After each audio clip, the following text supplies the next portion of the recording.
بسم اللہ الرحمن الرحیم. السلام علیکم ڈیئر اسٹوڈنٹس، کیسے ہیں آپ؟ آج کا ہمارا ٹاپک آف ڈسکشن ہے western political philosopher John Locke. آج کے لیکچر میں ہم ان ڈیٹیل ڈسکشن کریں گے جان لاک کے حوالے سے، ان کے انٹروڈکشن اور ان کی کنٹریبیوشنس کے حوالے سے، اور اس پولیٹیکل انوائرمنٹ کے حوالے سے ہم بات کریں گے جس میں جان لاک نے جنم لیا. جیسا کہ آپ لوگ جانتے ہیں کہ جان لاک کا تعلق رنگٹن ان سے ہے، جو کہ ایک پلیس ہے برطانیہ کے اندر. برطانیہ کے بارے میں ہم دیکھتے ہیں کہ برطانیہ جو ہے ایک اسٹرانگ قسم کی امپائر تھی، اور اس امپائر کے جو اپنا انٹرنل سٹرکچر تھا اس میں اسٹرانگ منارکک رول تھا، یعنی تمام کے تمام اختیارات جو تھے وہ بادشاہ کے پاس تھے، اور عوام کی کوئی ایسچ انہیں لبرٹیز اور رائٹس حاصل نہیں تھے. اسٹرانگ منارکی تھی، اور لوگ جو تھے وہ ان کی صرف اور صرف رسپانسبلٹیز تھیں، رائٹس کوئی نہیں تھے. تو جان لاک اپنی پیدائش کا ذکر کرتے ہوئے کہتا ہے کہ جیسے ہی مجھے اپنی ذات کا شعور ہوا، میں نے خود کو ایک سیاسی طوفان میں گرا ہوا پایا. دراصل یہ طوفان سیاسی بے چینی تھی جس نے وائٹ ہال لندن سے چل کر سارے برطانیہ کو اپنی لپیٹ میں لے لیا تھا. کنگ چارلس فرسٹ ایک نہایت مغرور، ظالم اور محتسب شخص تھا. اصل میں ان دنوں میں جو آزادی کی تحریکیں تھیں وہ زور و شور کے ساتھ چل رہی تھیں. جان لاک کا جو والد تھا وہ ایک اصلاحی وکیل تھا، ایک لائر تھا. اسے آزادی پر اعتماد تھا. اس نے تلوار اٹھائی اور انقلابیوں کے ساتھ ہو لیا. سارا برطانیہ انقلابیوں کے ساتھ تھا. انہوں نے کنگ چارلس سے تخت چھین لیا اور اسے قتل کر دیا. تمام مقدس قوانین جن کا تعلق بادشاہ کی ذات کے ساتھ مختص تھا ان کے پرخچے اڑا دیے. یورپ کے شاہی خاندان کے لوگ کانپ اٹھے. کنگ جیمز کو پھانسی کے پھندے میں لٹکا ہوا دیکھ کر تمام جو لوگ تھے جن کا تعلق شاہی خاندان کے ساتھ تھا، انہوں نے اپنے بارے میں اور اپنے ماضی کے بارے میں سوچنا شروع کر دیا. دراصل یہ تھے وہ طوفانی ایام جن میں جان لاک کا بچپن گزرا. کنگ چارلس کے بعد جو شخص برسر اقتدار آیا وہ ظلم و ستم ڈھانے میں کنگ چارلس سے کم بالکل بھی نہ تھا. جان لاک نے اپنی جو ابتدائی تعلیم تھی وہ گھر پر حاصل کی، اور جان لاک نے اس کے بعد باقاعدہ اسکول میں ایڈمیشن لیا. اور جان لاک کے اسکول کے دن بڑی مصیبتوں کے دن تھے. حکومت تعلیم و تربیت میں آزادی کے ہر جذبے کو پامال کرنے پر تلی ہوئی تھی. ملک میں ہر طرف ایک عقیدہ دوسرے عقیدے کو کھائے جا رہا تھا. 20 برس کی عمر میں لاک کرائسٹ چرچ آکسفورڈ میں داخل ہوا. دراصل اسے تعلیم سے کوئی خاص دلچسپی نہ تھی. اس کے یہ تعلیمی ایام خود عائد کردہ جلا وطنی سے کم نہ تھے. اپنی یونیورسٹی کی تعلیم کے بارے میں ذکر کرتے ہوئے لاک کہتا ہے کہ اس تعلیم نے میری سمجھ میں کوئی اضافہ نہیں کیا. دراصل اسے اندیشہ تھا کہ کالج کی تعلیم اسے کہیں کا نہ چھوڑے گی، لیکن اس کا یہ اندیشہ غلط ثابت ہوا. دراصل یہ نظام تعلیم ایک نئے نظام فکر کی بنیاد بن رہا تھا. تعلیم کے اختتام کے بعد لاک جو ہے وہ کرائسٹ چرچ میں گریک نالج کا ٹیچر مقرر ہوا. وہ تعلیمی فرائض کے علاوہ جو ہے وہ عملی سیاست میں بھی اس نے حصہ لینا شروع کر دیا، اور میڈیسن کی فیلڈ میں بھی اس نے تحقیقی کام شروع کر دیا. لاک اپنی عمر کے 25ویں سال میں تھا کہ اس کے تمام عزیز یکے بعد دیگرے فوت ہو گئے.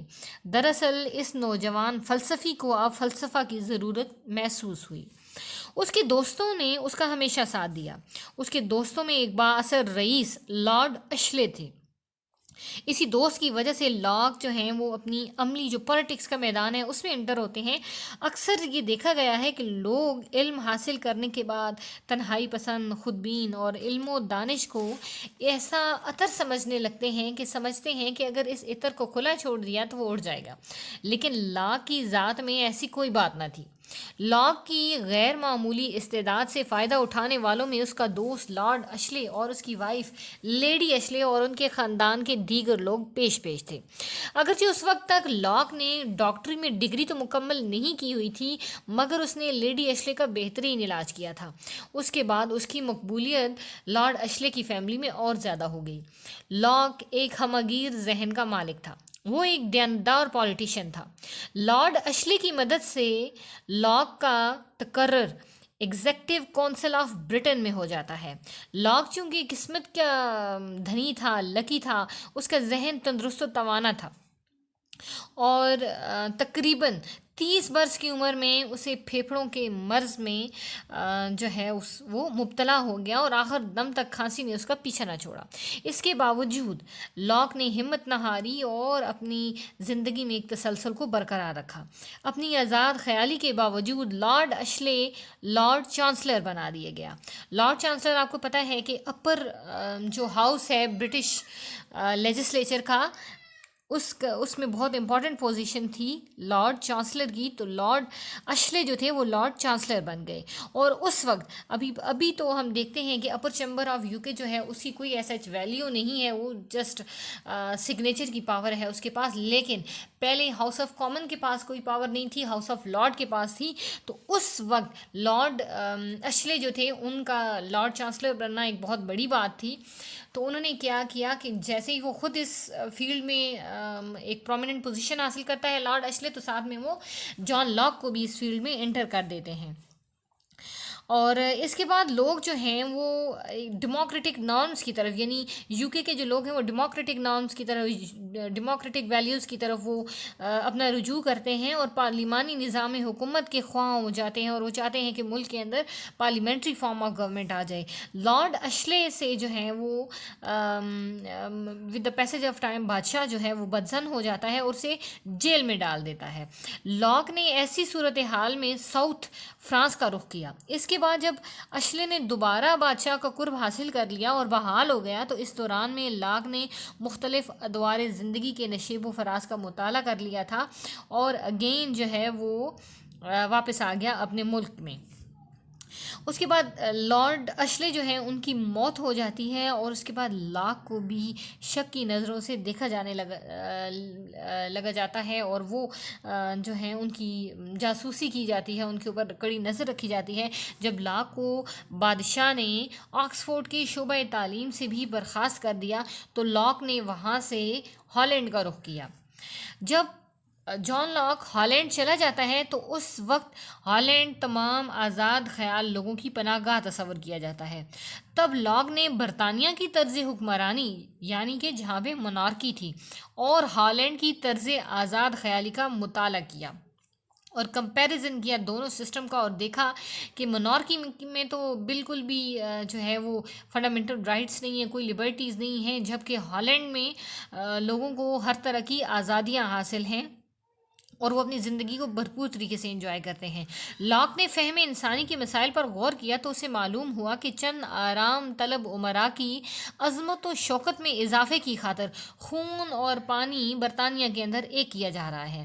لاک جب انسانی تعصبات کے اسے اہم مسئلے پر اپنے فلسفیانہ خیالات کی تنظیم و ترتیب میں مشغول تھا، اس وقت برطانیہ کے سب سے بڑے تعصب پرست جو فیملی تھی، یعنی سٹورٹ فیملی کو ہمیشہ کے لیے اس وقت برطانیہ کے اندر ختم کیا جا رہا تھا۔ ہالینڈ کے جو کنگ تھا اس وقت ولیم آف اورنج کو برطانیہ کے آزاد خیال تاجر طبقے نے خفیہ طور پر مدعو کیا کہ وہ انگلستان آ کر یہاں کا جو پولیٹیکل سسٹم ہے اس سے اور اس کے جو ظلم و تشدد ہے اس سے لوگوں کو نجات دلائیں۔ تو 1688 کا جو عظیم انقلاب آتا ہے وہ متوسط طبقے کا انقلاب ہوتا ہے، اور اس انقلاب کے بعد لاک وطن واپس دوبارہ سے جو ہے وہ اپنے وطن واپس آ جاتا ہے۔